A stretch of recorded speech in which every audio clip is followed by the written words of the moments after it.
Mark Hilliard is with us as we talk about the Indiana County Chamber of Commerce, what's going on in the business community of Indiana County and beyond.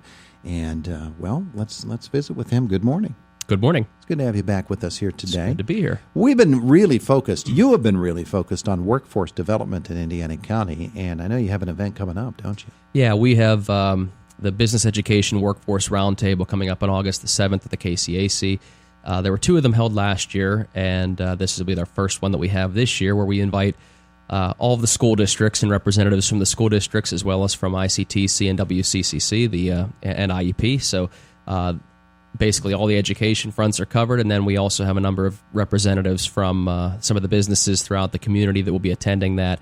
A lot of HR representatives and some business owners as well, just to trying to represent all the various industries throughout the county and bringing these two sides together to begin discussions, and I should say continue discussions that they've already begun on how we can better help address the workforce issue within Indiana County. Representative Struzzi, when he was in your position with the Chamber of Commerce, of course, he was involved in that as well. And we've been talking about it for a few years. I know that you have met with a lot of schools, guidance counselors, principals, and the like. Do you see tangible signs in terms of programs that schools are developing, or how do you measure that the actual address is happening, that we're addressing the workforce situation? Well, I think unfortunately, it's tough to measure that right away. I think that kind of thing won't happen, for a couple of years when you start to see the impact that would have, or the lack of the impact that would have on the workforce community. So, we are looking. One of the things we're doing this year is we're kicking off the summit by all the superintendents from the county schools will be present, and we're going to officially kick off a program that we've helped develop with the school districts called Indiana County Ready, which is related to soft skills.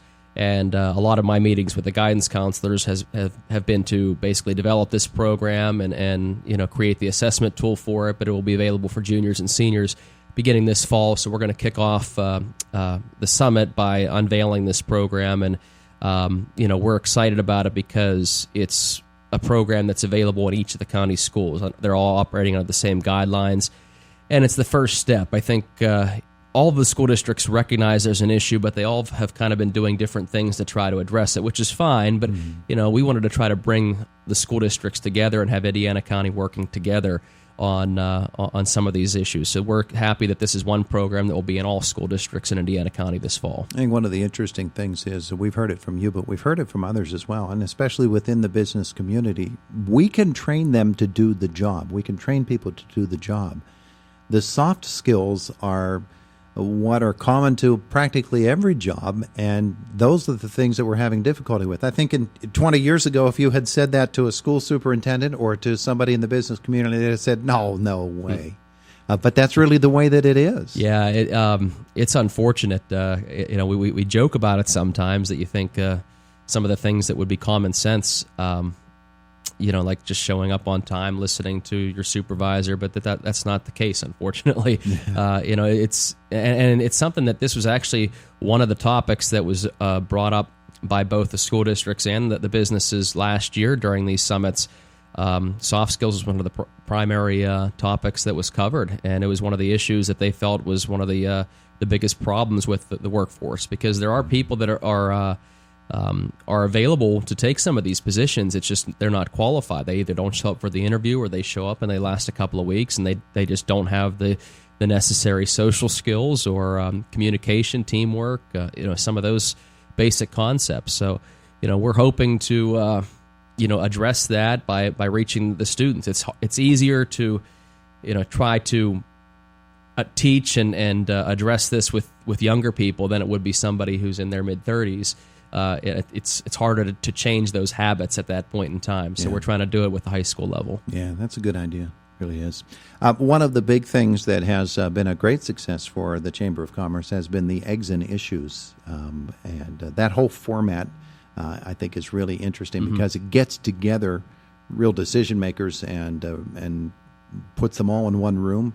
So people can ask them questions. You've got another one coming up. Yeah, it's at the end of August, and we'll get more information on the dates and times and everything out there. But you can contact the Chamber office Oh, yeah, we do have the date. It's August 29th, a Thursday, August the 29th. So thank you. You're very, very good with that. But it's at the KCAC again, and you're certainly welcome to contact the Chamber office if you'd like to attend. And what's great about that is it's an opportunity for people throughout the community to attend, get breakfast served, and be able to ask questions to our local representatives. So, we have everybody who's already committed to attending that, Senator Pittman, Representative Struzzi, Representative Dush, Representative Powell, Procharka, and I think I covered them all there. Yeah.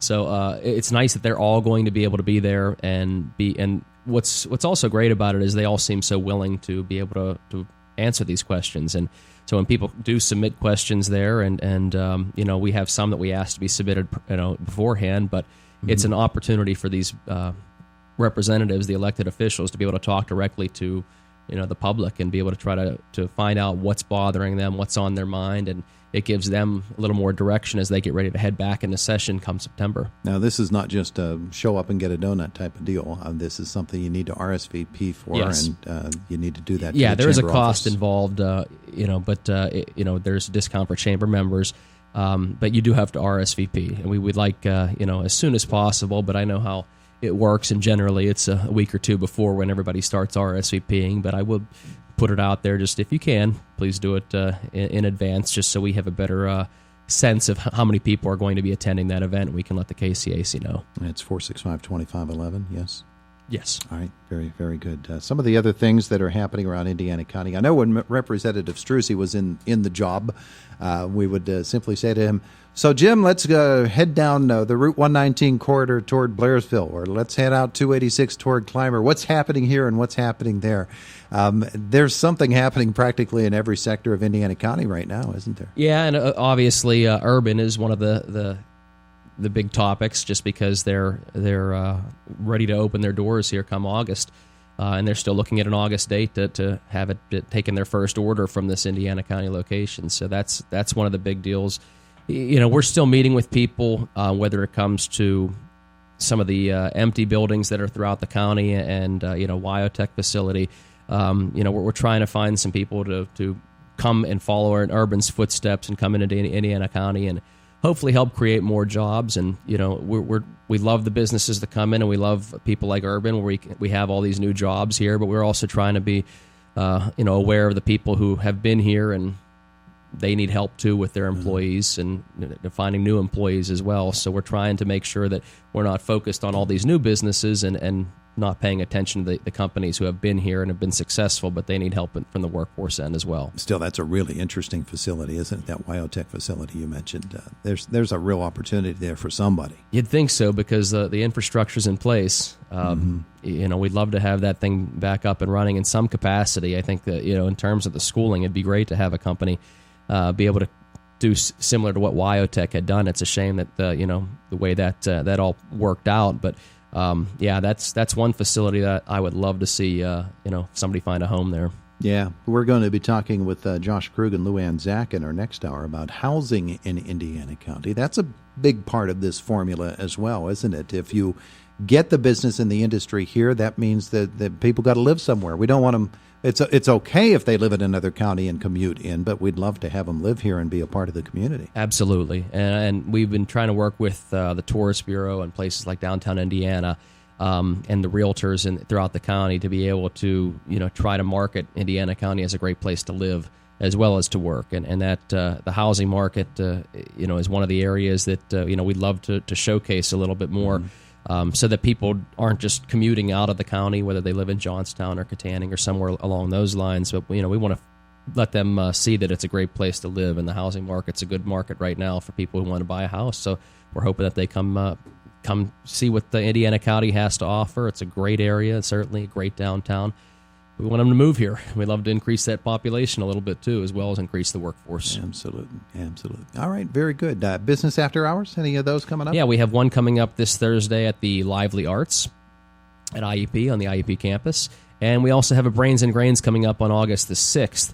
It's at the Ramada by Wyndham, and it's featuring a speaker named Mario Bordogna, who's an attorney talking about understanding, preventing, and preparing for sexual and other harassment in the workplace. So it's a topic, unfortunately, we have to be prepared to address, and he's handled a lot of the cases in the past on those topics, and he's going to be talking a little bit about that on August the 6th, and you can RSVP by contacting the Chamber office for that event as well. Very good. Thank you, Mark.